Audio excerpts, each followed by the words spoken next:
কোরবানি এলেই এক শ্রেণী মানুষের উদ্ভব হয় যারা বলে পশু কোরবানি না করে দুর্গত বা গরিব মানুষকে দান করা ভালো, তাদের ব্যাপারে কিছু বলুন। দেখুন, এই প্রশ্ন প্রতি বছরই কোরবানি মৌসুম আসলে আমরা শুনি, কারণ কোরবানি মৌসুম আসলে আমাদের দেশের বিভিন্ন প্রান্তে কম হোক বেশি হোক বন্যা বা জলোচ্ছ্বাস ইত্যাদি দেখা দেয়।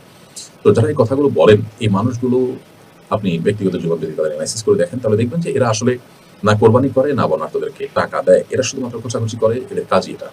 যারা কোরবানি করেন তারা বন্যার্থদেরকেও সহযোগিতা করেন, তারা আবার অন্যান্য দানের যে খাতগুলো আছে সেগুলোতে তারা ঠিকই দান করেন। কারণ যিনি কোরবানি করেন তিনি কিন্তু আল্লাহর নির্দেশ পালনার্থে কোরবানি করেন। আর আল্লাহর নির্দেশ শুধু কোরবানি করা নয়, আল্লাহর নির্দেশ যাকাত দেওয়া, আল্লাহর নির্দেশ সবাই মানুষের পাশে দাঁড়ানো। যিনি কোরবানি করেন তার একমাত্র সম্পদ শুধু কোরবানিই থাকে না, কোরবানির বাইরেও তার আরো টাকা থাকে। অতএব তিনি কোরবানি করার পাশাপাশি অন্যান্য কাজও করতে পারেন, বরং করেন। এটাই বাস্তবতা। অতএব কোরবানি না করে বন্যার দুর্গতদেরকে টাকা দেওয়ার কথা বলা একেবারেই হাস্যকর একটি দাবি এবং উক্তি। কারণ যিনি কথা বলছেন তিনি নিজে বাসায় ভালো মন্দ কিনছেন, বাজার করছেন। তিনি কেন এটা মনে করছেন না যে আমি এটা না করি বরং আরো খেয়ে থাকি?